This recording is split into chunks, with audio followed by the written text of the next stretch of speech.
Très heureux de vous informer, mesdames et messieurs, fidèles abonnés des Big Congo Télévision. Bienvenue dans votre édition du journal.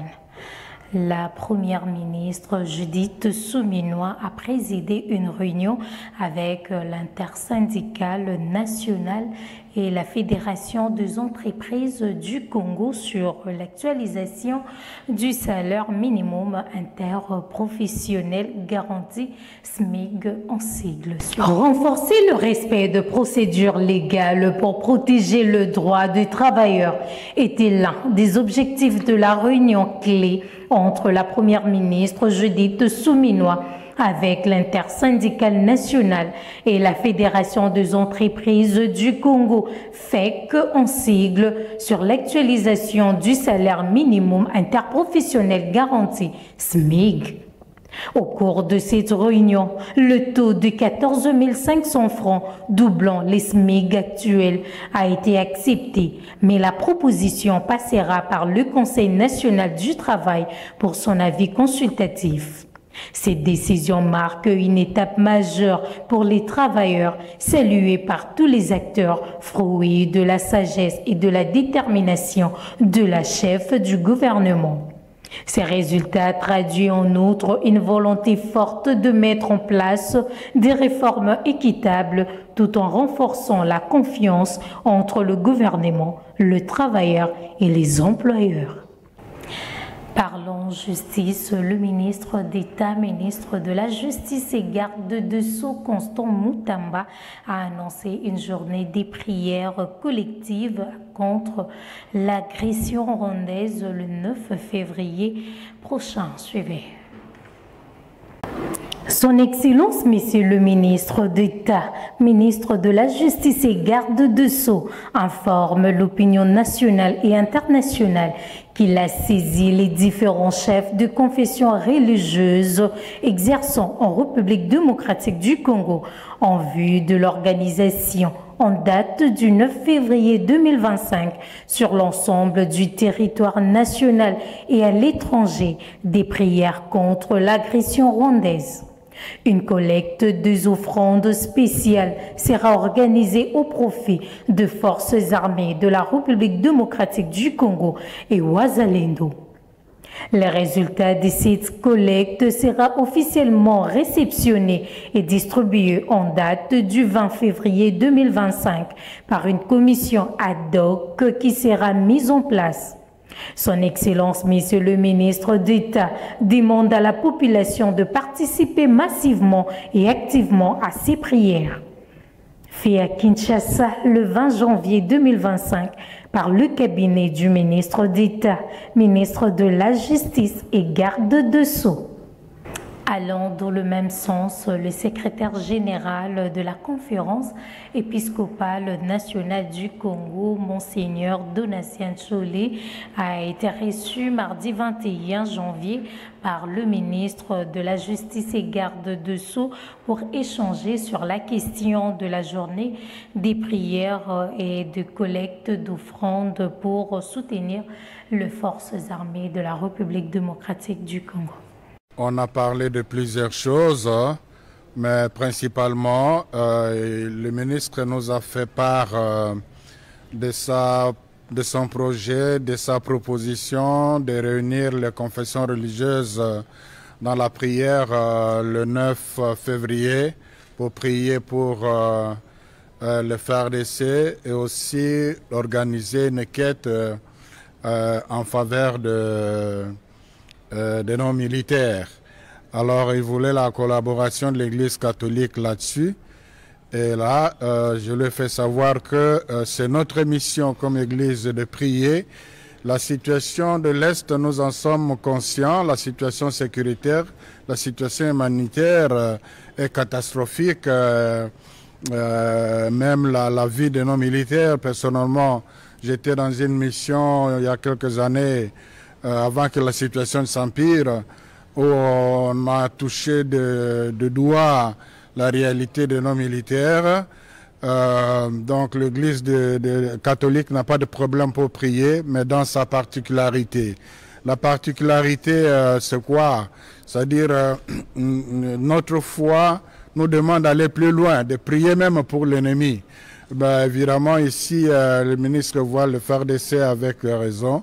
C'est voilà pourquoi nous disons que il n'y aurait pas d'inconvénient pour l'Église catholique de prier pour la paix, parce que les militaires sont victimes de manque de paix à l'est du pays. Et il n'y a pas que des militaires. Pensons à tous ces déplacés, à toutes ces familles de personnes qui vivent dans la forêt, à toutes ces victimes des enfants orphelins. Donc ils ont besoin de la paix, ils ont besoin de la prière. Donc ce serait l'occasion justement pour intensifier les prières que nous faisons déjà pour la paix. Alors, une autre particularité pour les quêtes pour l'Église catholique, c'est le droit canon que l'État congolais s'est engagé à respecter dans l'accord cadre.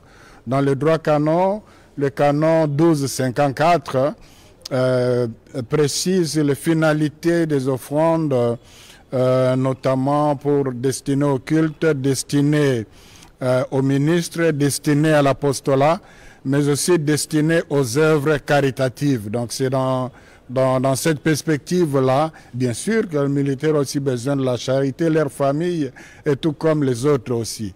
Donc c'est dans le respect de notre doctrine, de notre foi, du droit canon, que nous pourrons répondre à cette initiative. Que la guerre ne se gagne pas par la prière. Ben, chacun doit, pour reprendre l'expression du chef de l'État, chacun doit jouer sa partition.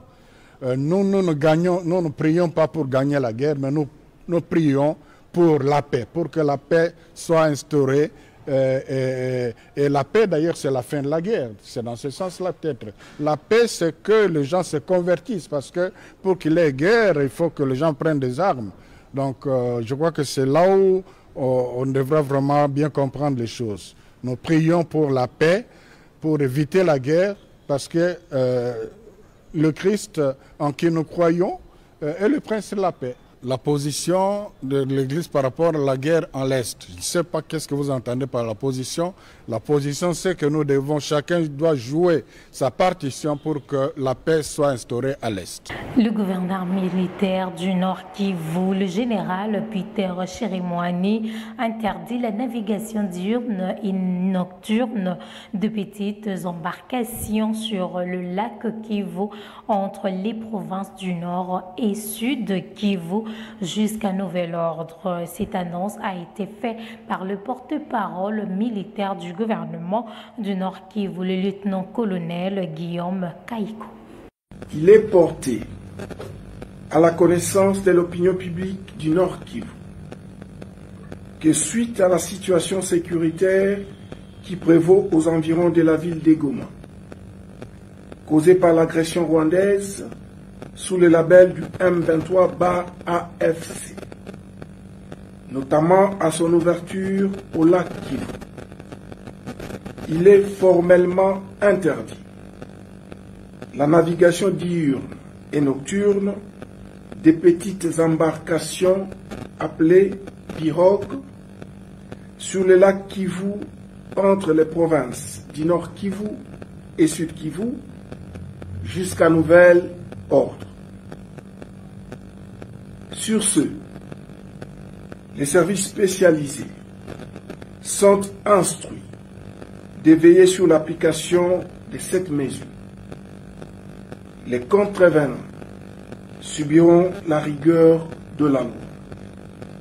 Faite à Goma, le 22 janvier 2025, le gouverneur de province ad intérim, Chirimwami Kuba Peter, général-major.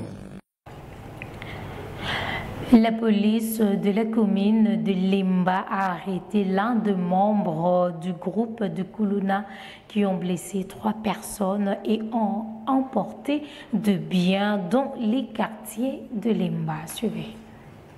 Le commissariat urbain à Moamba et précisément la police à Lemba, le ministre dit, le gouvernement dit, nos chefs parlent à propos de tous ces civiques qui s'appellent Kuluna. Mais il n'y a personne qui les attendent. Net Oyo, c'est le message que vous voyez ici. Dans la seconde machette, autokata maman mokaza awa tozana awa. Mwana l'accès longezate pour éviter la sécurité. Maman, vous avez un message écoute. À Salio Nini, clair et net.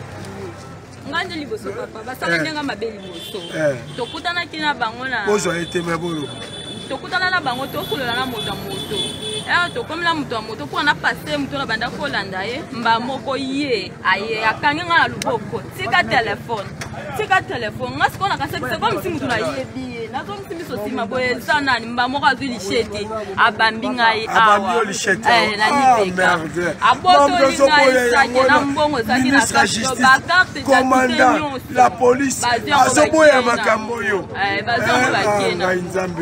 je suis observé chargé des opérations de Lemba tout Lemba yango pa boto lingai nde ka population sale intervention baye ba protéger ngai baye batali ngai menzamba sali ka faveur bazwi pe téléphone te mbongo nyusu nazaki nango na kati bazwi yango na sake bakina monsieur omoni musala bosala tala kuna omoni musala bosala allo osenga nini na mboka oyo basani balimbisa yo to basani mpona libere bango te osala olobi nini loba makasi oyo nga lobi nasali mabe nasima ya justice elimbisa ngai nakomata soda nakomata soda omata soda na soda nalobaki na Lemba awa zero kuluna naokanga bango butu moi bango bakanzenga na ke me na travaille na tenue civile tosepeli te tosepeli mokonzi papa. La police nationale congolaise a appréhendé un groupe de personnes qui volent des petites filles pour les initier à la prostitution et les livrer dans cette pratique peu d'années après. Commentaire. Une femme sage battue sa maison, dit-on. Ce n'est nullement le cas de ces dames appréhendées par la police de la commune des Bombo. C'est une clique composée de femmes et hommes qui font la récolte des petites filles, que cela soit par vol ou proposition pour de fins malveillantes. Ils procèdent de cette manière, soit ils volent des filles, soit ils proposent aux enfants de la rue un endroit pour dormir, de la nourriture et de vêtements. Ces fillettes sont initiées à la débauche pour devenir plus tard leurs marchandises, d'où leur rôle sera de se prostituer pour ramener de l'argent au profit de ces personnes. C'est le cas de cette jeune femme qui explique avoir été recueillie par maman Karine à l'âge de 10 ans, d'où elle a trouvé plusieurs autres petites filles. Banda Moussala Oy. Vous savez déjà combien d'années? Moussala Oy.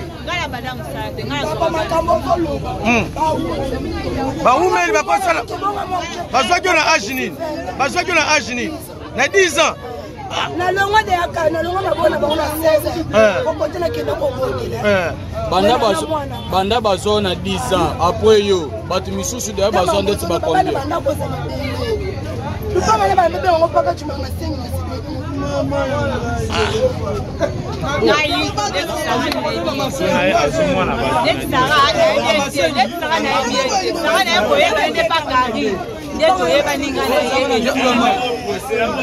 La victime explique que le mari de maman Karine viole les enfants pendant leur passage en ces lieux.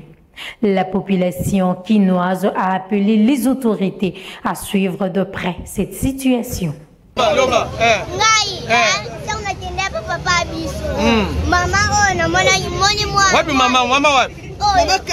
Karine. Loba.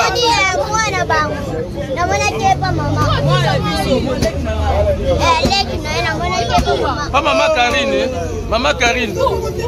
Je vais le vivre à mon équipe, moi, la panne.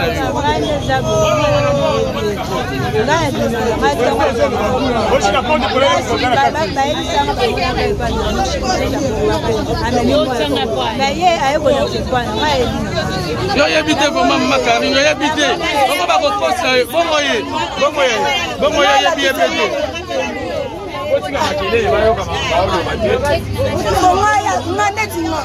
aziba soda bakanga mpona nini tuna ye bonga kuna futela ba FARDC na mwana wa 2 ans bakesenga na fille ya papa twana ngabe babokola ne babokola bana ta na boti mwana na sani na benda niti bonga bakanya nini